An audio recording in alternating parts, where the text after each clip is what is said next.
मुसलमानों को हमेशा लगता है कि सरकार बदलने से बहुत कुछ बदल जाता है, हालात ठीक ठाक हो जाते हैं, मुसलमानों की परेशानियां ख़त्म हो जाती है, लेकिन ज़मीनी सतह पर ऐसा होता नहीं है।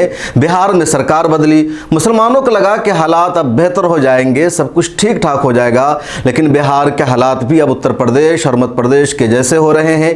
पहले हम आपको वाक़या बताते हैं कि बिहार में हुआ क्या है और उसके बाद पूरे मामले का तज्ज़िया भी बताएंगे। बिहार के सिवान में 8 सितंबर को महावीर अखाड़ा का जुलूस निकल रहा था। सिवान में बढ़हरिया एक इलाका है जो पुरानी बाजार के इलाके में वाक़ है। वहाँ असर की नमाज के वक्त महावीर अखाड़ा का जुलूस निकल रहा था। तारीख थी 8 सितंबर की।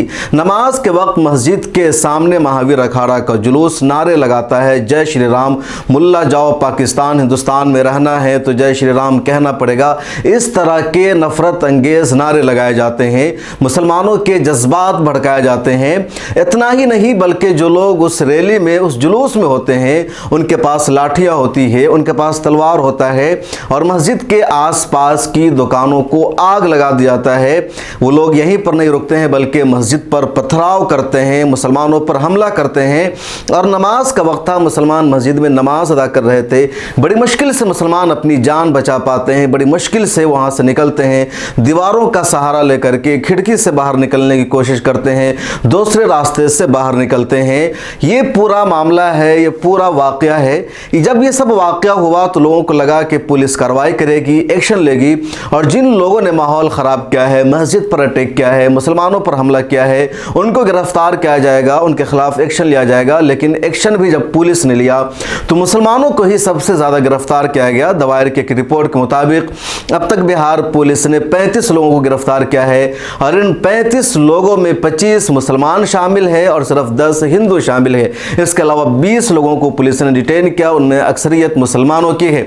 हद यह हो गई कि पुलिस ने 2 ऐसे लोगों को गिरफ्तार किया है जिसकी चर्चा लगातार हो रही है और बिहार पुलिस और बिहार सरकार की तनकीद भी हो रही है। बिहार पुलिस ने जिन लोगों को गिरफ्तार किया है उनमें 70 साल का शख्स जिसका नाम है यासीन और उसके 8 साल के पोते जिसका नाम है रिजवान कुरैशी, इन दोनों को बिहार पुलिस ने गिरफ्तार कर लिया है। ट्विटर पर लगातार ट्रेंड चल रहा है कि रिजवान को रिलीज करो। बिहार पुलिस की तनकीद हो रही है कि आखिर इस 8 साल के बच्चे का जुर्म क्या है, ये कौन सा दंगाई है, इसने कैसे दंगा को भड़काया। लेकिन बिहार पुलिस ने एक 8 साल के बच्चे को भी गिरफ्तार कर लिया है। लगातार इस पर आवाज उठ रही है, पुलिस से बातचीत करने की कोशिश की जा रही है, लेकिन पुलिस एहलकार भी जवाब नहीं दे रहे हैं, मीडिया के सवालों से भी बचते जा रहे हैं। इस पूरे मामले को आप देखें तो लोगों को लगा था बिहार में सरकार बदली है, नीतीश कुमार मुख्यमंत्री हैं, तेजस्वी यादव उप मुख्यमंत्री हैं। पहले बिहार में बीजेपी और जेडीयू की सरकार थी, अब बिहार में जेडीयू और आरजेडी कांग्रेस की सरकार है। सरकार बदलने से सब कुछ बदल जाएगा, लेकिन हुआ नहीं। जब बिहार के सिवान में वायलेंस हुआ, मस्जिद पर हमला हुआ, पथराव हुआ, मुसलमानों को परेशान किया गया, तो एक झटके में यह लगा, हम लोगों ने यही सोचा कि बीजेपी के लोग या बजरंग दल के लोग नीतीश कुमार को बदनाम करने के लिए, तेजस्वी यादव की छवि खराब करने के लिए दंगा करना चाहते हैं, माहौल को खराब करना चाहते हैं, जैसा कि आरएसएस और बीजेपी पर इल्जाम भी लगता है। अमानतुल्लाह खान ने भी एक ऐसा ही ट्वीट किया। लेकिन मामला ये नहीं है, चलो ये हुआ मान लिया, लेकिन जब कार्रवाई की बात हुई, एक्शन लेने की बात हुई, तो कम से कम पुलिस को ईमानदारी के साथ एक्शन लेना था, इंसाफ के साथ काम लेना था। लेकिन पुलिस ने उसी तरह गिरफ्तारी की जिस तरह मध्य प्रदेश में, उत्तर प्रदेश में हुआ, खरगोन में या कानपुर में, इलाहाबाद में, सहारनपुर में, कि पथराव किसी और ने किया, मुसलमानों को परेशान किसी और ने किया, मुसलमानों के घरों पर हमला किसी और ने किया और उल्टे मुसलमानों को ही फंसाया गया, मुसलमानों को ही जिम्मेदार ठहराया गया।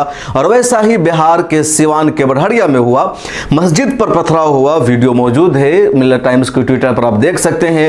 यूट्यूब पर हम सारी वीडियोज उस तरह की नहीं दिखा सकते हैं। विजुअल मौजूद है जिसमें भगवा कलर का, भगवा रंग का कपड़ा पहन करके लोग जय श्री राम के नारे लगा रहे हैं, मुसलमानों के जज्बात को भड़का रहे हैं, मुसलमानों को तकलीफ पहुंचा रहे हैं। मस्जिद के सामने सब हो रहा है। दूसरी विजुअल में, दूसरी वीडियो में देखा जा सकता है कि मुसलमानों के घरों पर पत्थर फेंका जा रहा है।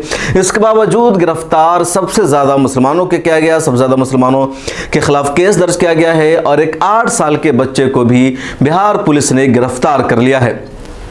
अगर ये मान लिया जाए कि बजरंग दल या किसी और तंजीम के लोगों ने पथराव किया, पत्थर फेंका, दंगा कराने की कोशिश की, हालांकि किस तंजीम के लोग थे अभी तक बाज़ाब्ता कंफर्मेशन नहीं हुआ है, कोई सबूत सामने नहीं आया है।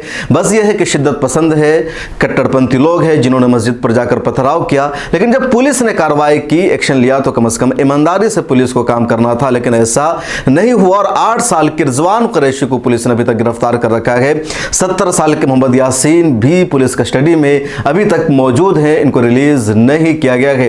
इस पूरे मामले पर तेजस्वी यादव के ट्वीट को मैंने चेक किया, उनके अकाउंट को जाकर के, कि शायद तेजस्वी यादव ने कुछ कहा होगा, कुछ बोला होगा, लेकिन तेजस्वी यादव चुप हैं, खामोश है, कुछ भी उन्होंने नहीं कहा है। नीतीश कुमार इस पर खामोश है। आरजेडी और जेडीयू के जितने सेकुलर नेता हैं वो सारे के सारे खामोश हैं। आखिर क्यों? बिहार पुलिस किसके आदेश पर एक तरफा गिरफ्तारी कर रही है? बिहार पुलिस किसके हुक्म पर 8 साल के बच्चा को मुजरिम बना रही है? बिहार पुलिस किसके इशारे पर 70 साल के मोहम्मद यासीन को गिरफ्तार करके कस्टडी में रख रही है? आखिर किसके इशारे पर बिहार पुलिस काम कर रही है? ऐसे आप न्यूज़ देखेंगे, अगर आपको पता नहीं होगा कि बिहार यूपी कुछ अलग है तो आपको लगेगा शायद मध्य प्रदेश की सरकार का हुक्म है या योगी आदित्यनाथ के इशारे पर पुलिस काम कर रही है। लेकिन ये सब बिहार है और बिहार में भी वैसा ही है जैसा मध्य प्रदेश या उत्तर प्रदेश में होता है। और पुलिस ने जो धाराएं लगाई है, एक लंबी फहरिस्त है उन सेक्शन की जो पुलिस ने इन पर इम्पोज किया है। 151, 149, 10 तरह की धाराएं पुलिस ने इन पर लगा दी है, जिसको बताना मुश्किल हो रहा है। और ये सब कुछ बिहार में हुआ और बिहार के जो रहनुमा हैं, चीफ मिनिस्टर हैं, डिप्टी चीफ मिनिस्टर है, अभी तक उनका कोई रद्द अमल सामने नहीं आया है, इनके लोगों का कोई बयान सामने नहीं आया है, कोई फैक्ट फाइंडिंग रिपोर्ट इनकी तरफ से नहीं आई है। और यहीं से सवाल जो उठता है और बारहा कहा जाता है कि सरकार बदलने से हालात नहीं बदल जाते हैं, बल्कि खुद आपको बदलना होगा, अपने तय फिक्र पैदा करनी होगी। बीजेपी को हराने से और आरजेडी को जिताने से मुसलमानों के मसले हल नहीं हो सकते हैं। सरकार बदल जाती है लेकिन रवैया मुसलमानों के साथ यही रहता है। और ये कुछ सिवान में इस वक्त हो रहा है, मस्जिद पर पथराव किया गया है, वीडियो सबूत मौजूद है, मुसलमानों के घर पर पथराव किया गया।